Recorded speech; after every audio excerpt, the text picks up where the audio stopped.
When I saw the photo, my coffee cup slipped right out of my hand.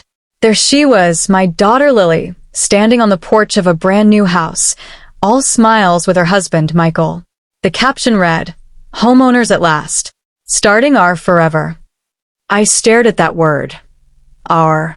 There was no me in it. I had scrubbed other people's floors for 35 years to give her a life better than mine, and now I was just a ghost scrolling through her happiness online. My name is Margaret and Collins, 64 years old, from Macon, Georgia. I raised my daughter alone after her daddy passed in a car accident when she was just 9. We didn't have much, but we had each other. At least, that's what I used to believe. I thought the bond between a mother and daughter was unbreakable. Turns out, it's only unbreakable until success comes knocking. When Lily was little, she used to follow me everywhere. She'd sit at the kitchen table, coloring while I made cornbread or fried catfish. She'd say, "Mama, one day I'm gonna buy you a big house so you'll never have to clean anyone else's again." Those words carried me through years of exhaustion. I worked at 2 houses, the Jeffersons in town and the Millers out in Forsyth. I'd come home late, smelling like bleach and lemon cleaner, but Lily would be waiting up, pretending she hadn't fallen asleep doing her homework. Every A she brought home made me forget how tired I was. When she got into college on a partial scholarship, I nearly fainted from pride. I sold my old wedding ring to help pay for her books. She cried that night, hugging me tight, saying she'd never forget what I did for her. Funny thing about promises, they fade faster than memories. College changed her. She started talking different, dressing different. Her calls became shorter, her visits fewer. "Sorry, Mama, been busy." I told myself it was just part of growing up. When she brought Michael home one Thanksgiving, tall, polite, wearing a watch that probably cost more than my car, I saw it in her eyes. She was trying to hide me behind politeness. He shook my hand, looked around my tiny kitchen, and said, "It's cozy." That word stung. After dinner, Lily pulled me aside and whispered, "Mama, please don't tell stories about cleaning houses. Michael's parents are kind of private people." Private. I nodded and smiled, but inside, I felt something crack. After that, holidays got quieter. First she missed Christmas, then my birthday. When I did see her, she was always in a rush. It was like she was afraid to remember where she came from. Then came that morning, the photo of her and Michael in front of a 2-story home in Atlanta, the same city where I'd spent my life scrubbing bathrooms. The post said, "Finally found our dream home. Couldn't have done it without family support." Family support? I almost laughed. I hadn't even known they were house hunting.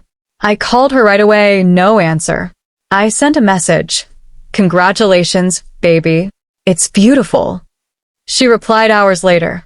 "Thanks, Mama. We've been so busy. I'll call soon." That call never came. Days passed, then weeks. Every time I opened Facebook, I saw another update. Furniture deliveries, brunches with Michael's parents, a new puppy. And me? I was nowhere. One Sunday after church, I took out a box of old photos. Lily's first day of school. Her prom night. Her graduation. All those moments where I was right beside her, proud, exhausted, but happy. I realized something. Every big step she'd taken, I had been there to hold her hand. But this time, she'd walked into her new life without even looking back. That night, I sat on my porch and watched the sunset paint the sky orange and gold. It hit me then, I had spent my entire life waiting to be needed. And now nobody needed me. So, I made a decision. The next morning, I called a real estate agent. Within 3 weeks, my little house, the one Lily grew up in, was sold. I packed my life into 2 suitcases, left a short note on the kitchen counter that said, "Don't worry about me, baby." I finally decided to take a break. Love, Mama. Then I got on a Greyhound bus headed for Savannah, a place I'd always dreamed of visiting but never had the time. For the first time in decades, I wasn't working for anyone, waiting for anyone, or explaining myself to anyone. I walked along the beach, barefoot, letting the waves wash the years of hurt away. 2 months later, I got a call. "Mom, where are you?" Her voice trembled. I smiled and said softly, I'm by the ocean, Lily. Don't worry. I'm okay.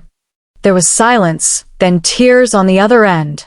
She said she missed me, that she'd been wrong, that life didn't feel right without me in it. I told her I wasn't angry anymore, just free. Because sometimes love means letting go, and trusting that the people who forgot your worth will one day remember. As I watched the tide roll in, I whispered to the wind, "You finally did it, Margaret, and you finally chose yourself." If you're watching this, take a moment to call your mama.